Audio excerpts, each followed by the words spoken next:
días. Esta es nuestra primera conversación con el doctor Antonio Piñero. Y quería empezar, doctor, preguntándole que me dijera qué libro, para hacer una introducción más coloquial, qué libro suyo y qué libro de un autor distinto usted le podría recomendar a las personas que nos escuchan, o sea, para aproximarse al tema del cristianismo antiguo y del personaje del Jesús histórico. Bueno, pues yo debo decir con toda sinceridad respecto a mí mismo que aunque he escrito sobre miles de páginas, sin embargo no tengo todavía el libro definitivo. Es decir, Sí, se puede consultar mi posición sobre Jesús, pues en la guía para entender el Nuevo Testamento, que hay una síntesis de la vida de Jesús, en aproximación al Jesús histórico, donde hay una vida de Jesús, en el Jesús que yo conozco, o que es una, digamos, precisamente editado en México por sí, Javier Ruiz de la Presa en ediciones Demeter, que es una entrevista sobre Jesús y el cristianismo primitivo muy larga. Y por último, la edición de Ciudadano Jesús de la editorial Adalid. Ahora bien, eso, sinceramente, yo debo decir, está todo bien, sobre todo estoy muy satisfecho del libro hecho con Javier Ruiz de la Presa, pero yo no estoy satisfecho conmigo mismo. Es decir, este no es el libro mío sobre Jesús que llevo 30 años pensándolo y que quizás tarde 1, 2 o 3 años en escribirlo. Y a lo mejor la escribo con un discípulo mío ya bastante mayor y hacemos, digamos, una visión mucho más completa. Entonces, lo que yo diría es que me centraría más en la obra que usted me dice de un autor ajeno a mí, a mí. Yo sí. nombraría a dos, de dos autores en lengua hispana, no en lengua inglesa y todo eso, que esos están inundando el mercado, ¿no? Sino en lengua española. Yo me fijaría en dos libros. El mito de Cristo de, de Gonzalo Puente Ojea y sobre todo en el libro de Fernando Bermejo, La invención de Jesús de Nazaret, historiografía, exégesis. Un momentito que el título lo quiero dar, Sí, lo tengo sí, aquí, doctor. historia, ficción, historiografía, y que es de la editorial, lo mismo que yo creo que el libro de Fernando, digo, de siglo XXI, de Gonzalo Puente Ojea. Entonces yo diría que estas obras o estos libros son básicos dentro de lo que es la investigación independiente. Sí, Evidentemente, en lengua española hay otros libros que son importantes sobre Jesús, pero ya no es, digamos, de la idea que yo tengo sobre Jesús y que tiene Fernando Bermejo, no, es otra idea. Por ejemplo, podríamos hablar de un círculo teológico así, de la Universidad de Deusto, en el norte de España. Es una universidad dirigida por los jesuitas, en donde se ha publicado diversos libros sobre Jesús de Nazaret dentro de un grupo de investigadores dirigidos por Rafael Aguirre. Y ahí, y, si estamos hablando de algo confesional, es decir, como muy católico, bueno, pues ahí tenemos algo importante. por ejemplo, tienen un libro que se sabe de Jesús de Nazaret. O si hablamos de la editorial Verbo Divino, en español, pues Sí, realmente ha traducido dos obras, y quiero fijarme en ellas. Uno de James Dunn, que está escrito en inglés originalmente, pero ha sido traducido al español, que lo deletreo D-U, sí. D de Dinamarca, U de universidad y N de Navarra, N de Navarra. Y sobre todo hay un libro en lengua española que es confesional y que no lo he nombrado hasta ahora, pero que me parece básico, que es el libro de John Peter Meyer, M-E-I-R, pues Jesús, una investigación histórica sobre Jesús de Nazaret, y que es, digamos, para mí es, digamos, dentro de la investigación confesional, Sí. lo mejor que hay. Muy bueno, ¿eh? Muy bueno. Esta investigación en 5 volúmenes ya. Pues muy, muy, muy Sí, dígame, completa. completo. Yo tengo muchísima admiración. Fíjate que no, yo no pertenezco, digamos, a una escuela confesional, sino a una escuela independiente. Sí, por Pero supuesto. el libro de Meyer es estupendísimo, sobre todo si uno lee, digamos, las notas detrás de cada capítulo, cae en la cuenta de la inmensidad de la literatura secundaria sobre Jesús de Nazaret y cuánto tenemos que estudiar y lo poco que sabemos. Vamos, cada vez que leo este libro o leo cualquier otro, digo, caramba, qué poco sé y lo que me queda. Y esa es la razón por la que yo llevo 30 años estudiando a Jesús y publicando cosas, pero no me atrevo todavía a escribir el libro definitivo. Todavía no me siento competente. ¿Qué te parece? A lo mejor alguno dirá, este señor pues está fingiendo. No, no, no, es la verdad. Es totalmente en serio. No ¿Qué finjo. haría falta como doctor para dar ese último brinco como para escribir el libro definitivo? ¿Qué me haría falta? Bueno, pues terminar otros compromisos editoriales. Yo no sé tu vida o la vida, bueno, porque tú eres muy joven, pero la vida de los que estamos ya en la universidad y que hemos empezado a escribir consiste en lo que quieres escribir, pero en lo que puedes.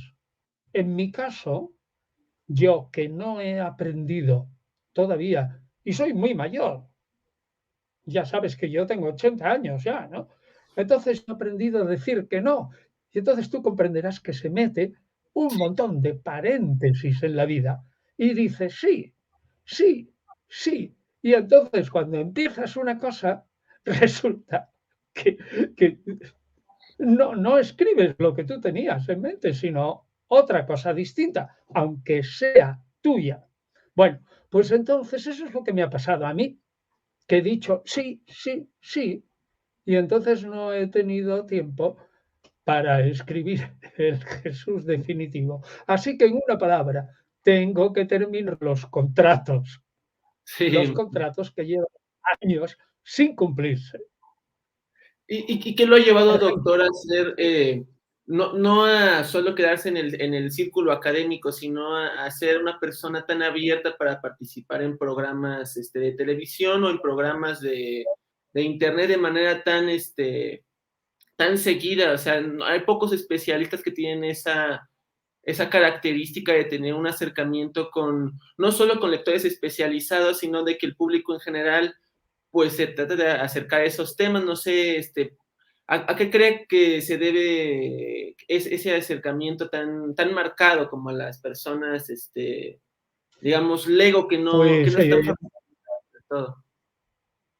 bueno, sí, tienes razón. Es verdad que mis colegas universitarios, en líneas generales, tienen miedo enfrentarse a la prensa y a los medios. Uno, miedo. Yo carezco de ese miedo. ¿Qué me ha llevado? Esa ausencia de miedo. Y segundo, para meterte, digamos, en los medios, que yo empecé a fondo en torno al 2007, necesité un impulso. Y el impulso fue un investigador, digamos, de,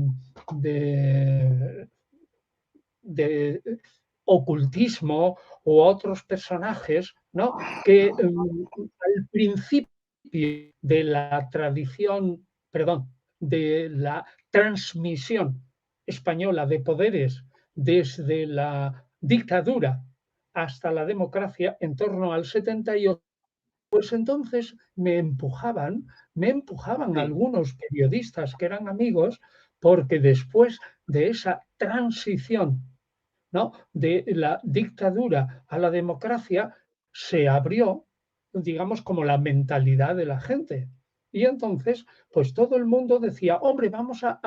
Lo que pensaban era que alguien de la universidad podía revelar que no era ni sacerdote, ni tampoco un creyente, ni nada de eso. Dice, pues seguro que nos revela cosas maravillosas. Bueno, yo nunca pensé cosas maravillosas, pero como yo enseñaba Nuevo Testamento desde prácticamente 1975 en la universidad, filología del Nuevo Testamento desde el punto de vista meramente histórico, pues así empiezan a empujarte. Son programas de radio y fueron durante años programas de radio y programas de radio nada más. Y luego, en 2007, también un amigo me impulsó y me dijo, entra en religión digital. sí, Yo no sí, sé sí. si conoces religión digital, ¿no? Ahora hay unos 200 blogueros, pero cuando yo entré debía de haber unos 50 o algo así. Y rápidamente, pues yo trasladé lo que estaba en las clases, lo trasladé a religión digital. Y pasado, digamos, otros 2 años, otro amigo me dijo, oye, pues es que hay otro programa que te interesa mucho, Tendencias 21 y tal. Y entonces yo ahí fundé Cristianismo e Historia. Es decir, yo creo que han sido otros los que me han buscado a mí. No he sido yo el que ha buscado los medios. Pero resulta que entre los dos, pues entre las dos circunstancias, ha habido pues un feliz maridaje de tal modo que ha salido así. Pero vamos, claro, entonces pienso una cosa. Olvidemos, por ejemplo, aunque en Internet hay montones de audios, puramente audios muy antiguos, pero Sí, olvidemos eso. Para que te hagas una idea, eh, mi blog, que empezó en religión digital y luego en cristianismo e historia, ¿cuántas páginas crees tú que tiene? no me imagino, pero es un blog muy extenso. Pues tiene unos 11.000 folios. 11.000 folios. Claro, si tú estás, ya te digo, no solamente en audio, sino en lectura, luego en vídeo, y llevas, y eso era desde 2007, pero yo te digo que yo empecé a hacer programas de radio en torno a 1980 o por ahí. Es que son muchos, muchos años.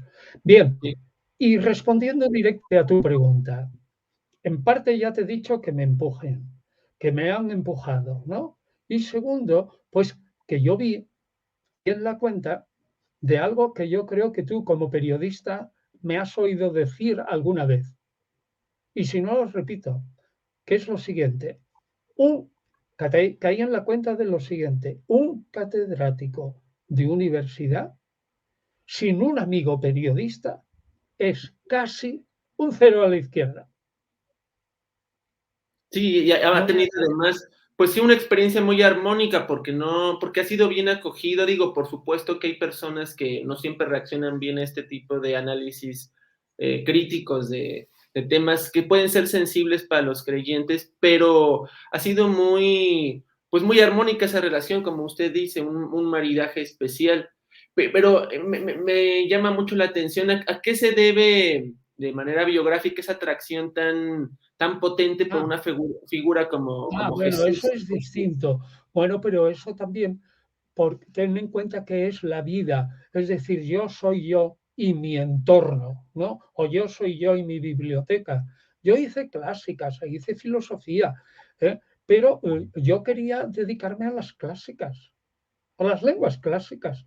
Pero me encontré en Madrid con una persona muy, muy potente que todavía vive, Luis Gil Fernández, cuyo hermano está en la Real Academia, Juan Gil Fernández, en la Real Academia de la Lengua, pero Luis Gil no, y lo merecería también. Y resulta que este personaje importante me atrajo muchísimo por los temas que estudiaba.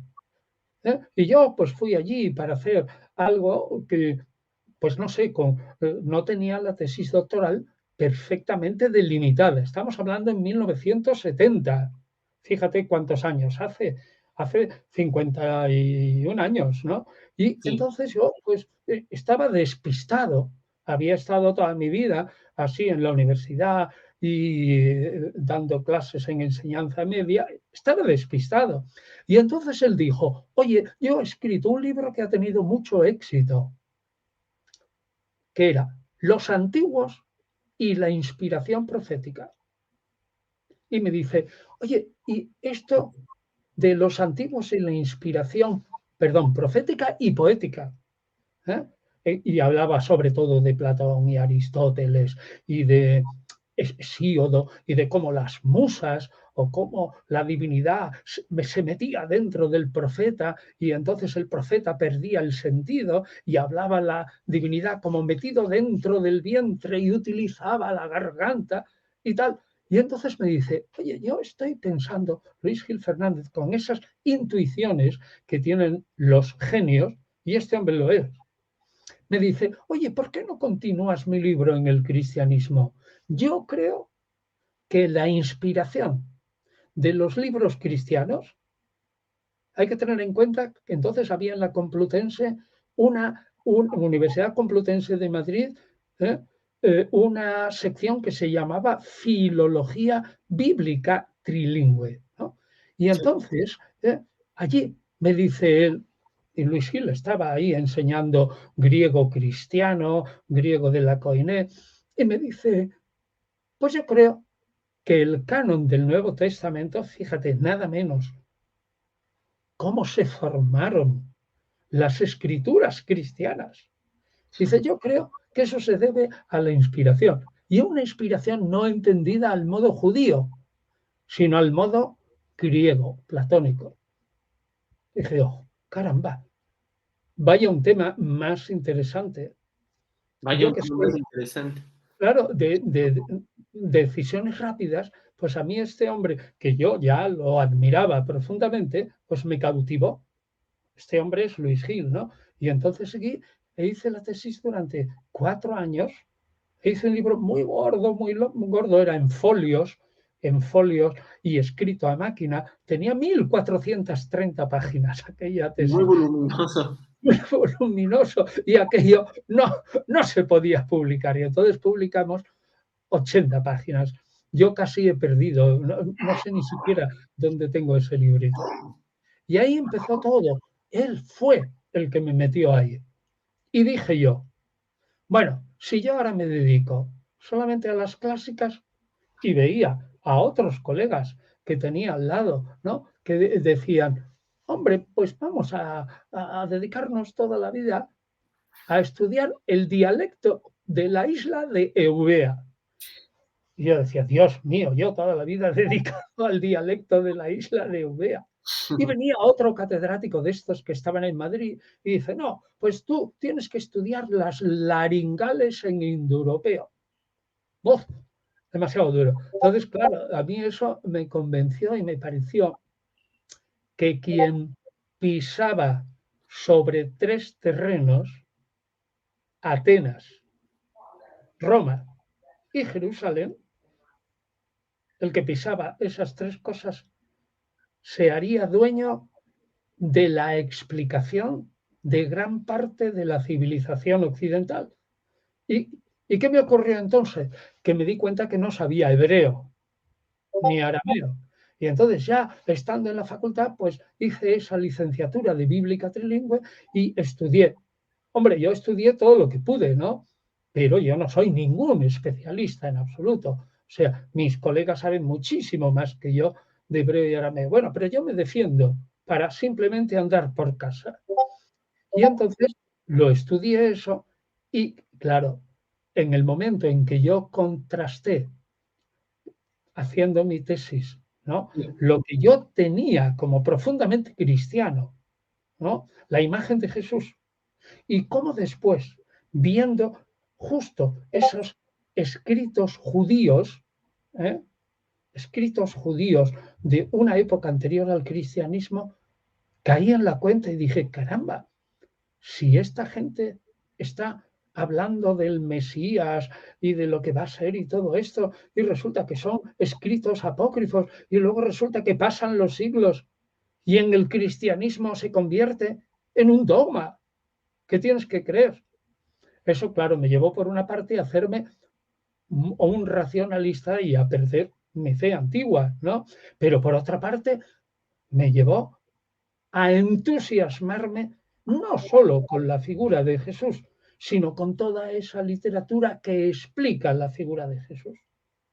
Y digamos, en ese estudio, me surge que desarrollemos, con lo que desarrolló usted, una cuestión, si hay una diferencia, como usted lo explica, que es marcada entre el personaje del Jesús histórico y el Cristo cósmico o el Cristo de la fe, aún así, ¿cómo se explica que un personaje que pudo haber sido un Mesías quizás en su vida inmediata, poco relevante en su espacio, y que luego se transformara en una figura tan potente que transformara la historia universal? ¿A qué cree usted que se deba, qué en todo caso tenía de especial esta figura, que primero siendo como de alcance muy humilde, no obstante tenía algún tipo de elemento particular por lo que pudo crecer de esta manera y terminar transformándose, no solo en la figura más relevante de la historia, sino en un sujeto de culto tan potente como he dicho? ¿Qué podría tener de especial en todo caso el Jesús histórico para que Bueno, él y no otra gente llegaran a tener ese alcance? bueno, pues has tocado una pregunta básica. Esa es la pregunta básica y fundamental. Realmente, si tú coges y tomas algunos historiadores, es que en el español peninsular no pasa nada, pero en el español de América sí que puede pasar con esta palabreja. Bueno, pues si tú tomas el Jesús histórico, resulta que hay muchos historiadores que dicen, es que no veo nada en él. Y entonces tú dices, eso es imposible, algo tuvo que ver. ¿Vale? ¿Y qué fue lo que tuvo que ver? Bueno, pues tuvo un impacto tan fuerte, y voy a dividir mi pregunta en dos partes. Primero, la figura de Jesús. Y segundo, la plataforma, digamos, que impulsó a Jesús. La figura de Jesús ciertamente tuvo que ser muy potente porque era maestro, sanador, y porque era exorcista, es decir, porque hacía milagros, ya sabes, milagros de estos que son psicosomáticos, ¿no? Sí. En los que interviene la fe del enfermo en el sanador, que los hay ahora, en el siglo XXI. O sea que este Jesús tuvo que tener un impacto tremendo. Y en mi opinión, y en la de muchos investigadores, el impacto fue tremendo porque al menos al final de su vida, este personaje se proclamó Mesías de Israel. Esto es muy discutido, pero yo creo que se proclamó, claro, en sus seguidores galileos tuvo que hacer un impacto tremendo. Ese impacto tremendo que lo llevó a morir en la cruz como sedicioso de los romanos, lo hizo fíjate bien, esto no lo suele decir la gente, lo hizo un personaje increíblemente afecto al pueblo de Jerusalén. Esto es en contra de lo que presentan. ¿Por qué? Pues porque era un hombre que había sido asesinado por esos odiosos romanos que estaban allí pisándonos con sus botas nuestras barrigas. ¿Comprendes ahora? O sea que Sí. este hombre fue un héroe al principio. Ahora bien, aquí hay algo en la vida de Jesús que nosotros no podemos explicar. Es por qué surgió la idea de la resurrección, y eso es clave. Y es que, y ese es la primera cosa que yo, como historiador, yo no puedo explicar, solo constatar el hecho. Y Entre los es, seguidores de Jesús se creyó firmemente que había resucitado. Menudo impacto. y es seguro que, se lo pregunto, bueno, ¿cómo Bueno, no he sucede? hablado de la segunda parte, ¿eh? Pero Ah, ahora habla tú. nada No, más era habla tú. como por, entre paréntesis, preguntarle, ¿es seguro en todo caso que sus seguidores inmediatos ya creyeran que él resucitó? ¿O en todo caso eso puede ser una elaboración de décadas después? O digamos, sí sería algo en su imaginario religioso de esas personas directamente, o sea que... No, no puede ser. No puede ser desde el punto de vista que sea décadas después, porque ya te digo, te estoy hablando como un historiador independiente, como un historiador no creyente, pero sumamente respetuoso. Es decir, que yo no intento ser militante con nadie, sino simplemente digo lo que creo. Me parece que tal vez ocurrió así, ¿no? Pues lo que me parece que tal vez ocurrió así es que no encajan los hechos que nosotros tenemos a partir de un análisis crítico del Nuevo Testamento si no piensas que el segundo elemento potenciador, que es Pablo de Tarso, se, se creyó llamado a creer en un Jesús resucitado. ¿Y cuánto? No encajan, no encajan las piezas si eso no ocurrió unos 2 años o 3 después de la muerte de Jesús. Es decir, que Pablo se encuentra 2 años o 3 con que no décadas, con que los seguidores de Jesús creen firmemente que ha resucitado. Ojo, que yo no digo ni que sí, ni que no, ni que esto, ni que lo otro, que un historiador dice, bueno, ese hecho está ahí. Yo explico las condiciones de posibilidad de que los creyentes lo creyeran, pero como historiador yo no me meto ahí, Sí, por porque supuesto. yo, porque yo soy un pobrecito historiador, no un teólogo. Bueno, entonces esa es la primera parte, o sea que yo te respondo directamente. Décadas, no. Sí, Y entonces, sí hubo un efecto inmediato, o sea, muere y lo más plausible es que existía ya esa creencia de que no feneció ya, sino que tenía una importancia su muerte distinta pues a la de cualquier otra persona. claro. Y entonces a los 3 años, el segundo factor es Pablo de Tarso, sin duda alguna. Ahí yo lo explico bien en Cristianismos derrotados y en otros libros, ¿no? Cómo va surgiendo la pelea de algunos judíos contra los creyentes en Jesús por diversos motivos. Primero, porque creían en un Jesús sedicioso, ojo, y que a lo mejor los romanos venían aquí y acababan ya definitivamente con el pueblo. Pero bueno, no sabemos tampoco por qué, pero Pablo de Tarso sufre no una conversión, sino una transformación. Tiene una visión. Y vamos, la visión no sabemos cómo fue. Lo único que sabemos es que Pablo pasa de ser un perseguidor feroz. ¿Por qué? Hombre, porque estos seguidores de Jesús, sea por lo que fuere, resulta que nos están fastidiando, nos están fastidiando porque el judaísmo ante los romanos lo que necesita es presentar un frente común. ¿Te das cuenta? Sí, No claro. podemos presentar frentes divididos. Pues resulta que aquí ya teníamos sectas, que si unos somos fariseos, otros saduceos, otros esenios, y ahora vienen estos y complican más la cosa con una secta que nos fastidia a todos. Ese debía ser el pensamiento de Pablo, que luego el Nuevo Testamento lo exagera, digamos, en una persecución a muerte, que a lo mejor fue persecución, pero no tanto. Ahora bien, como dijo el filósofo Karl Jaspers, hay momentos en la historia que son momentos eje. Y cuando interviene esa llamada o esa transformación de Pablo de Tarso, resulta que él empieza a predicar a ese Mesías judío, y en fin, es muy difícil de explicarlo aquí en un momento, pero realmente acomoda su figura a las grandes minorías del Mediterráneo oriental. Fíjate lo que te digo, que parece un oxímoron, una cosa casi que dices una y la contraria. Oxímoron, ¿no? Grandes minorías de gente que estaba ansiosa por salvarse.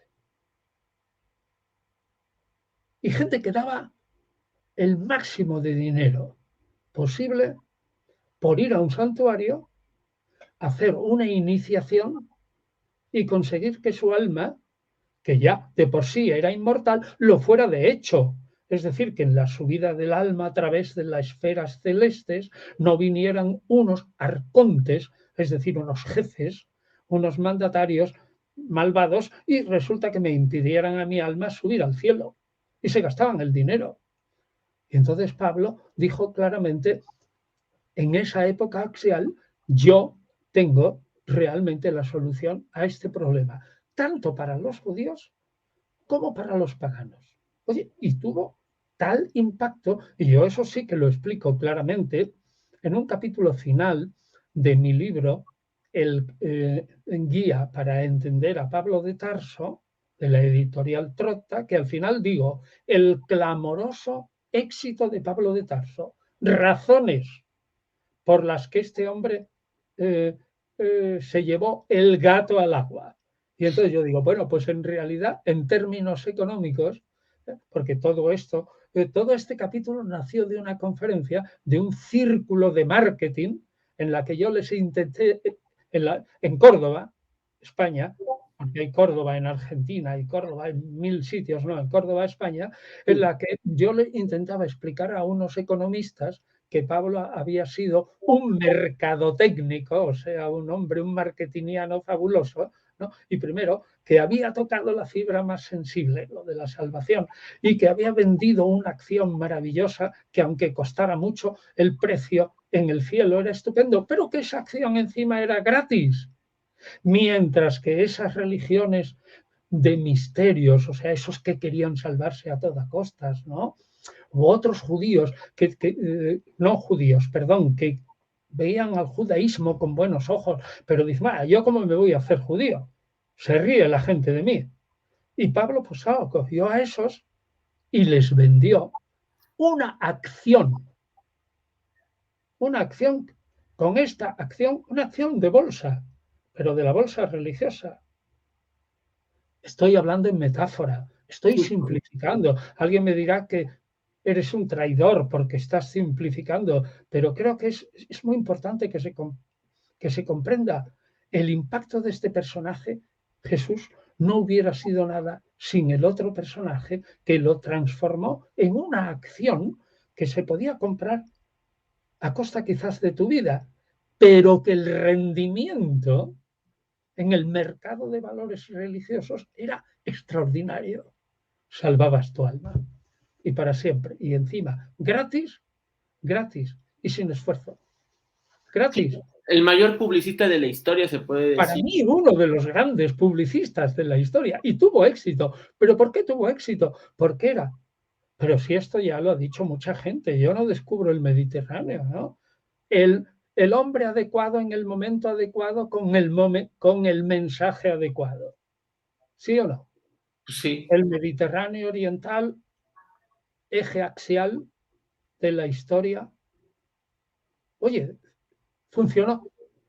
Por lo menos de Occidente claramente es En mayor Occidente éxito. funcionó. Ahora bien, oye, no fue, eso lo explico también en otro libro, Tomando pie, de Rodney Stark, un libro sobre el surgimiento del cristianismo o el nacimiento del cristianismo, que yo traduje al castellano. Y él, Rodney Stark, dice claramente que nadie diga que el cristianismo venció por la fuerza del Espíritu Santo solo, porque el cristianismo tuvo en las primeras décadas un crecimiento del 40%, que fue el mismo que el de los mormones en Utah en el siglo XIX, o el mismo que el del Islam en el siglo VII, es decir, un 40% por década. ¿Y, Otras y religiones también. cuál sería, uniendo este desarrollo de la importancia de la figura con cómo se pudo pasar de un mesianismo, pues característicamente judío, o sea, con sus peculiaridades, pero que de todas maneras se inscribe en esa órbita religiosa, a que de alguna manera empezara a tomarse la figura de forma más pues con un tipo de lectura teofánica distinta a esta del judaísmo, del que estamos hablando, hasta que se terminara de deificar al punto en el que pues ya en el siglo II de alguna forma ya se tenía claro que era de alguna manera divino el personaje, o Dios el personaje, aunque no se sistematizara del todo. Del Claro, todo. no se matizaba, ¿no? No, no, sigue, sí, pero mira, yo te digo una cosa, yo no sé si la gente habrá entendido bien tu pregunta. Sí. ¿Por qué no la sintetizas brevemente para que yo pueda responder brevemente? Que fuera de cómo se pudo pasar, digamos, en ese primer siglo, de hablar de un Jesús Mesías, y que cómo pudo haber Judío, ¿no? ser Mesías orientado a judío. hacerse. Sí, y cómo se pudo haber orientado a convertir finalmente en un Dios, o sea, a qué se debe ese salto de fe Bueno, tan pues grande. mira, ese salto increíblemente, ese salto se puede dar por medio de una mentalidad judía. No te lo vas a creer, pero es que en el siglo primero y segundo, hasta aproximadamente el 135, dentro del judaísmo, y esto también creo que lo explico bastante bien en mi libro sobre Pablo, ¿eh? Dentro del judaísmo, y creo que esto puede responder directamente a tu pregunta, había montones de gente que creía que el Mesías era semidivino. Fíjate lo que te digo, no paganos, porque alguno puede decir, bueno, es muy fácil, lo divinizaron los paganos porque los paganos estaban acostumbrados a que la divinidad tiene hijos entre los hombres y bla, bla, bla. No, no, yo no digo eso. Digo, dentro del judaísmo tenemos textos y yo hago la historia de los textos. Claro, ahora no me puedo poner aquí a leer todos los textos y yo invito a la gente a que lea eso, si puede, ¿no? Esa aclaración de la concepción del Mesías en Pablo, cómo Pablo divinizó al personaje, pero después de resucitado, no antes. Mira que esto es muy importante. La gente suele decir que Pablo ya vendió a un Cristo predivinizado y preexistente. Eso no es verdad, en mi opinión. Pablo piensa que Jesús como Mesías es humano, pero después de la resurrección, elevado al cielo, es tan divino como, por ejemplo, Melquisedec o Enoc, el profeta Enoc. Exactamente. O Job, o quizás Moisés. Es decir, que dentro del judaísmo tenemos textos de sobra para que se dé ese paso. Yo lo explico claramente cuando hablo de la pelea que tuvieron los rabinos judíos entre sí antes del 130 y que eso está en el Talmud, ¿no? Y yo lo cuento también en el libro sobre Pablo, cómo el rabí o rabino Akiva, ¿no? Dijo, yo creo que hay dos poderes en el cielo. Fíjate, dos poderes. Uno para Dios, que está sentado en un trono grande y glorioso, y otro pequeñito para el Mesías, pero que está sentado allí. ¡Wow! Entonces empezaron todos los rabinos a chillar y Rabí Simón, si no me equivoco, fue el joven o el pequeño, si no me equivoco, lo excomulgó. Es decir, allí mismo le dijo, oye, tú eres un hereje. Y entonces Rabí Akiva tuvo que desdecirse, y no. Y dice, solo Elisha ben Abuya, no, solo uno mantuvo esa herejía, pero los demás dijeron, no. Esos dos tronos en el cielo, uno, el grande, es para su misericordia del Altísimo, bendito sea. Y el otro es para su justicia, más pequeñito, bendito sea. Y entonces eso se acabó. Pero Pablo ya había dado el paso. Ahora, repito una y otra vez. Pablo no diviniza a Jesús, al Jesús humano. Solamente piensa que es divino de algún modo una vez que él ya cree firmemente que ha resucitado y está en los cielos. Y repito que eso es una creencia que estaba en el judaísmo hasta mediados del siglo II, cuando ya empiezan a decir, bueno, aquí los cristianos están tomándose esto tan en serio, están divinizando a Jesús y lo están corporificando, que entre nosotros, judíos, dijeron más o menos, esto dejémoslo para los misterios de la Kabbalah, de la tradición, Kabbalah, ¿no? De la tradición. Los misterios del carro divino, lo que vio Ezequiel y todas esas cosas y tal. Y entonces los cristianos, pero ya tardíamente, ¿no?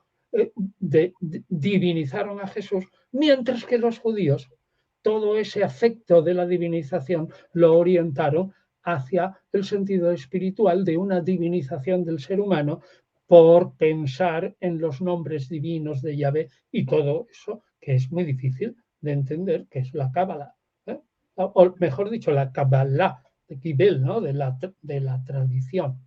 O sea que ahí tenemos una cosa pues muy importante. Bueno, Alejandro, yo creo que esto puede ser que a la gente le importe, pero fíjate que estamos a 24 de septiembre, ¿no? Sí.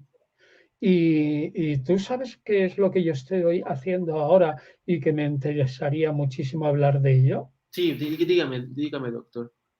No, pero tú lo sabes. No. No, pues es que resulta que 3 catedráticos de universidad en España hemos escrito ya y hemos entregado a la editorial Trota un libro que saldrá en noviembre, pero que ahora está en preventa. Es decir, ¿sabes el libro que es? Tiene 1665 páginas y es un comentario, es decir, una introducción general al Nuevo Testamento y una introducción a los Evangelios y una introducción a las cartas de Pablo. Mejor en este orden. Primero una introducción a Pablo y luego a los Evangelios que están escritos después. Y hemos hecho ese libro y casi se arruina la editorial porque tiene 1665 páginas. Es que resulta que antes, esto lo terminamos hace casi 4 años, pero ha habido un montón de jaleo y lo hemos ido presentando a diversas editoriales. Y claro, diversas editoriales decían, sí, un libro muy bueno. Pero muy extenso, digamos. Pero ¿usted qué se cree? ¿Que estamos nosotros locos como para editar esto? Y nos lo rechazaban. Claro, pasaban 5 o 6 meses, rechazado. Y entonces la editorial Trota, cuyo propietario y editor, bueno, pues ya es una persona muy bien constituida y que él cree que ya está en su plena madurez, incluso para transformarse en mariscal de campo. Es decir, en vez de estar ahí peleando en las trincheras, subir más arriba. Y yo creo que este hombre estaba, ¿sabes?, con la margarita diciendo, me arruino, no me arruino, me arruino, no me arruino, hasta que se le acabaron todas las margaritas del mundo y dicho, bueno, lo publico. Y yo le dije, bueno, Alejandro, que así se llama, yo te voy a ayudar y los autores te vamos a ayudar, vamos a renunciar a gran parte de nuestros derechos de autor, a la mitad, ¿eh? Y tú renuncias a otro. ¿Y sabes lo que hemos hecho? Pues hemos puesto a la venta, hemos hecho una suscripción. Como cuando uno no tiene dinero y quiere hacer, por ejemplo, una estatua a un músico, ¿no? ¿Tú qué haces? Pues una suscripción popular y levantas una estatua. Pues ahora hemos hecho una suscripción que es una preventa, con lo cual ayudamos a la editorial pues a todo el trabajo de la corrección, la maquetación, la impresión, la encuadernación, de tal manera que la editorial no se quede en chasis y va muy bien. Entonces, este libro le llamamos los libros del Nuevo Testamento. No decimos, es una edición corriente del Nuevo Testamento. No. ¿Por qué? Porque la edición corriente del Nuevo Testamento empieza con el Evangelio de Mateo y sigue por un orden muy especial, y cuando acaban los Hechos y el Evangelio de Juan y todo eso, etcétera, empieza por Pablo, y resulta que no empieza por su primera carta, sino por Romanos, que es la más grande y va de mayor a menor y por bloques. Sí, como que por tópicos que son propios de la religión y De no la tanto de la tradición. historia, sí, sí. Y no de la historia. Y entonces nosotros hemos hecho este comentario y estamos ahora en la preventa. Y yo lo que le digo a la gente, claro, aquí no podemos decir cosas así muy, muy concretas, entre usted en tal página, pero sí yo te agradecería que cuando se editara esto y Por tú supuesto. lo pongas en la radio, ¿no? Que digas que si alguien entra en la página web de la editorial Trota y entra luego en novedades, o entra luego en mi blog, o entra en Twitter, o entra en las páginas que yo tengo en Facebook y todo eso, pues verá que estamos haciendo esa preventa y que yo, sinceramente, creo que debo hacer propaganda. Sí, Y aquí me uno a esto que tú decías al principio. Fíjate, yo tengo todavía un compañero que una vez me dijo, así, muy despreciativo, oye, ¿a ti qué te interesa? ¿Vender libros? Y me despreció. Y yo dije, pues claro que me interesa vender libros. ¿Tú para qué escribes libros? ¿Para que estén metidos en un arcón y se lo coman, si se abre el arcón o se rompe y se lo coman los ratones? Todo el mundo quiere vender libros. sí, no Pero tendría claro, ningún sentido, porque no, yo creo que además el valor que tiene el libro es que es un marco de referencia probablemente que sí puede ser voluminoso y no tan, quizás pero no es un libro para leerlo todo seguido, ¿eh? sí, por supuesto. Sino para Digamos, tener. es un contenido tan grande lo que se puede explorar sobre el personaje o sobre la historia alrededor de él, que vale la pena tener un marco de referencia tan amplio para que la gente seguramente busque todo tipo de información. O sea, que en vez de estar tan separada en libros más pequeños, independientes, está ahí como condensada probablemente.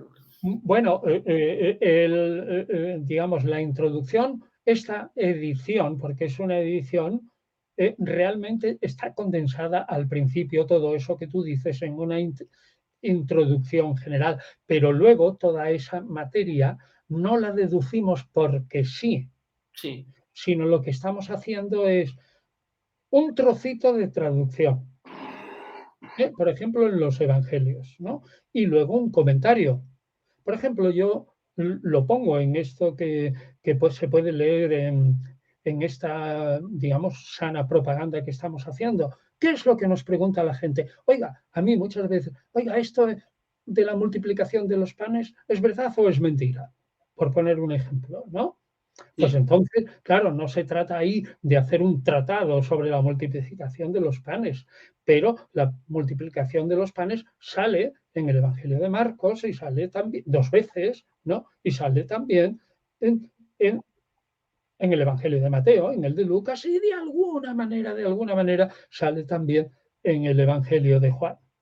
Bueno, pues entonces si tú vas tratando esos trozos, lo que intentamos hacer como historiadores es decir, mire, Mire usted, lector, yo no le intento convencer de nada.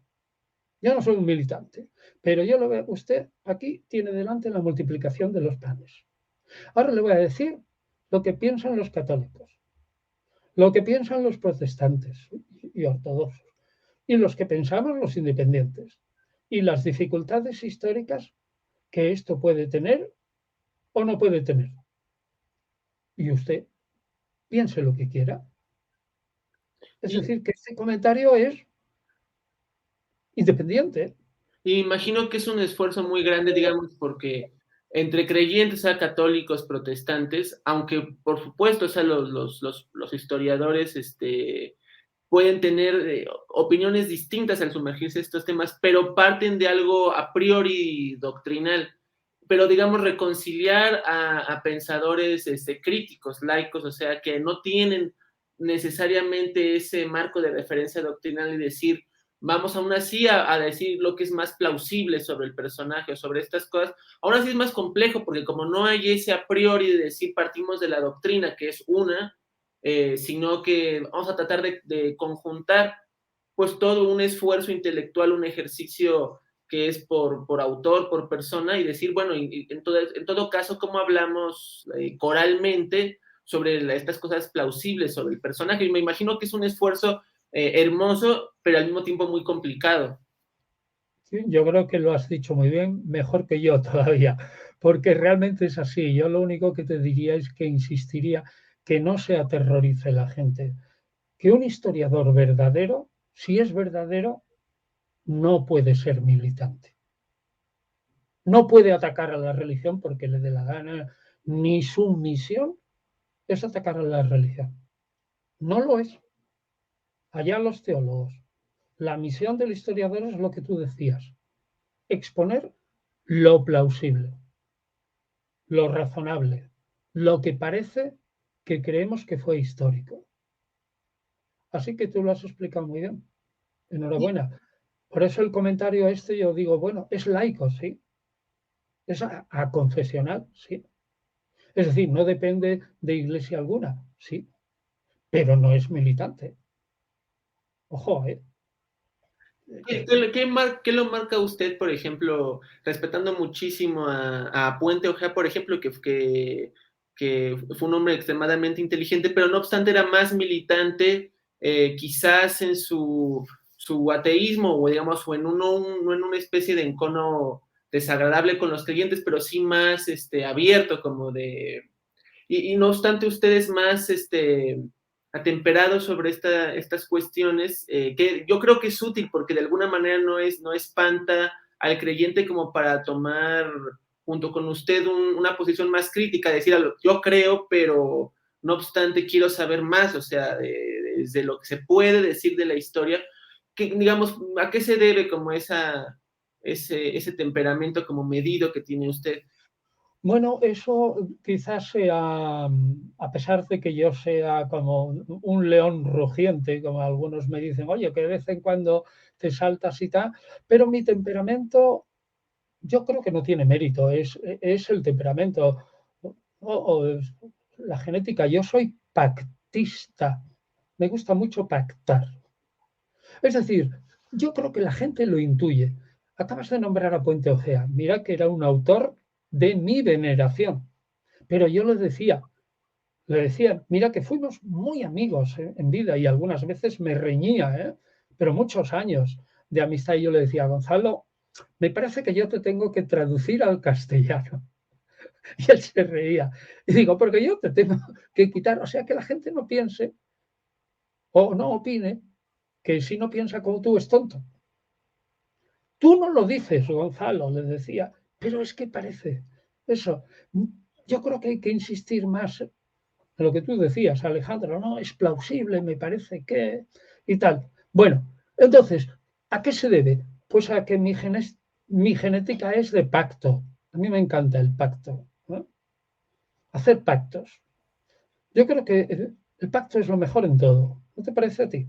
Pues sí, además si no se podrían acercar personas tan distintas, ¿sabes? Uno perdería en un sesgo, a un montón de personas que se podrían realmente interesar, como pensar junto, a lo mejor no como uno, pero más junto con uno quizás. Pues sí, pues sí. Y entonces eso es la diferencia, ¿no? Pero vamos, que yo tampoco, ya sabes, yo no digo que esto sea mérito. Por ejemplo, bueno, puede ser mérito el esfuerzo por la claridad, por ejemplo. Tú has puesto Gonzalo Puente, lo que pasa es que le encantaba poner latinajos, poner palabras en alemán, era como mucho más duro. Quiero decir que tú leías a Gonzalo y entonces te exigía mucho esfuerzo. Y yo procuro que la lectura sea mucho más fácil, ¿sabes? Que sea más sencilla, más claro. A lo mejor ese es el único mérito, pero por lo demás, yo tampoco le doy mucho mérito, pues más que al esfuerzo, al trabajo. Aquí ha sido un enorme trabajo de las 5 personas en total que hemos hecho esto, ¿no? 2 como traductores y otros como introductores y todo esto. Yo creo que es la labor de años. Yo muchas veces lo digo, el único mérito que quizás tengamos es el esfuerzo por trabajar metódicamente y levantarse a las 6 o 6:15 y sentarte de la mañana y sentarte en la silla, es verdad, y seguir y seguir y seguir metódicamente. Eso es lo único que tiene mérito. Pero ¿qué mérito tienes que tú seas más listo o más tonto, que tú seas más alto o más bajo? No tiene mérito que tengas el pelo oscuro o rubio. Ninguno. El mérito es el trabajo y el trabajo es lo que se nota en este libro que aterrizamos, ¿no?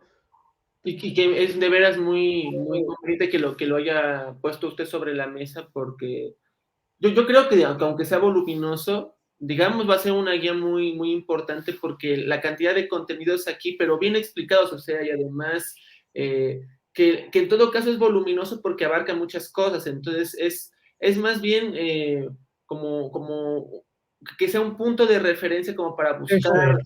todo tipo de cosas. Eso es un libro de cabecera que cuando tú tengas una duda sobre cómo entender a Jesús aquí, una sección allá, o cómo entender a Pablo aquí, o cómo entender a los seguidores de Pablo, o cómo entender la revelación o Apocalipsis, pues te vas allí y te procuran dar pautas para entender. Eso es lo que yo quiero decir. Pautas para entender, explicar. ¿Cómo se lleva usted, por ejemplo, porque por un lado se pueden explicar estas cosas como hemos hablado, desde lo plausible de decir hay una información muy reducida del personaje y yo en todo caso desoculto qué cosas podemos saber con cierta confianza y qué otras no. Y luego se une un poco el trabajo como puramente hermenéutico de interpretar las cosas y decir, por ejemplo, a mí se me ocurría cuando usted hablábamos sobre cómo se termina haciendo esa divinización de Jesús de poco a poco. No sé, por ejemplo, un símil de decir, no es que sea históricamente correcto, sino a lo mejor por hablar de religiones, hacer un símil, que igual, por ejemplo, los Sikhs no es que creyeran que un personaje como el Gurú Nanak era Dios, de que hubiera existido desde siempre, se hubiese encarnado, sino que se cree que las palabras de él son las mismas palabras de Dios y no se puede separar a la enseñanza del personaje y a la enseñanza de Dios. No sé si, por ejemplo, ya hablando de lo plausible desde como reflexionar estas cosas y decir, bueno, la manera en que hay identidad entre Jesús y Dios al principio es, pues no se puede separar al personaje de lo que se quiere decir sobre Dios. Y no sé si sea un poco así, como por esa ruta que Sí, bueno, intentar explicar por qué no se puede separar o por qué se debe separar y todo esto. Es decir, todo ese ámbito de pensamiento. Y yo insistiría, eso es un libro de cabecera, ¿eh? Y además está a un precio baratísimo, pero súper baratísimo. Yo no sé si tú en México estás al tanto de lo que vale un libro religioso de 1000 páginas en el mercado español, no, en no. euros. Pues entre 80, 90 y cerca de 100 euros. Es bastante, ¿eh? Entonces, ¿tú sabes cuánto hemos intentado rebajar el precio? Pues de manera muy considerable para que sí se acerquen las personas. A la mitad casi,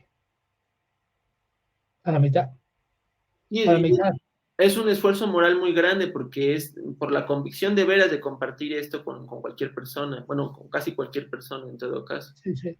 Aquí hay, de verdad que no mueve. Es que yo creo que los que somos filólogos e historiadores del mundo antiguo vivimos un poco en la irrealidad, ¿eh? El 90%, el 80% de nuestro trabajo, como decíamos en el blog y todo eso, lo hacemos de balde, gratis, ex amore. Hombre, este libro hay que venderlo porque, pues si no, la editorial moriría, ¿no? En fin, supongo que nosotros algo nos darán de derecho de autor, claro que sí, ¿no? Pero quiero decir, no es eso lo que nos ha movido, ni a la editorial tampoco. Es esa obra, hombre, Sí, de es una apuesta simplificar. más personal, de convicción, que claro que se necesitarán recursos, si no, no se podría mantener esto, pero sí es un riesgo que se toma desde el interés muy personal, o sea, de compartir estas cosas y que no se pierdan. ¿Dónde se va a publicar? Y bueno, Pues le se agradezco. publica en la editorial Trotta, como trotar, pero con dos T's. Trotta, Trotta, que es ahí donde hay que entrar, ¿no? Yo no sé, ¿tiene Trotta representación en México? Sí, sí, ¿En sí, sí. México? Yo creo que sí. Sí, sí, sí, sí, se consiguen libros bastante fácil, A través de probablemente se hará. Desde luego nosotros lo vamos a enviar por correo, ¿eh? Al que compre el libro en esta prevenda y bien y barato. No, vamos, hombre, naturalmente hay que pagar el porte, ¿no? sí, claro. ¿Eh? Dice, no sé si en México se dice eso, como en España dice, que no puede ser como el sastre de Campillo, que además de coser de balde ponía el hilo. ¿Se dice o no? No sé. Sí, sí, sí se dice. Sí. Bueno, y saludos a todos los amigos mexicanos, ¿no? Que especialmente ahora, ¿no? ¿Conoce la UNAM o conoce la Ciudad de México? No, yo no he estado nunca en México. Pues aquí, o sea, se tiene que venir para que porque también nos Pero yo echan ya soy mayorcito. Hombre, yo aceptaría eso, pero yo ya soy muy mayorcito. seguro de todas formas en la UNAM, o sea, no sé si sabe, CU es un mundo, o sea, es la cosa Bueno, más gigantesca. es una universidad, la UNAM, es más importante que cualquier universidad española, ¿eh? Con mucho. Aparte que México nos dobla en habitantes, más, mucho más que el doble. Pues va a tener más fans aquí, ya verá, con el tiempo que todavía en España. Bueno, ojalá. Vale, pues que salgan todas estas cosas y un abrazo fuerte a todos. ¿Vale? Igualmente. Gracias. Saludos de nuevo. Hasta luego.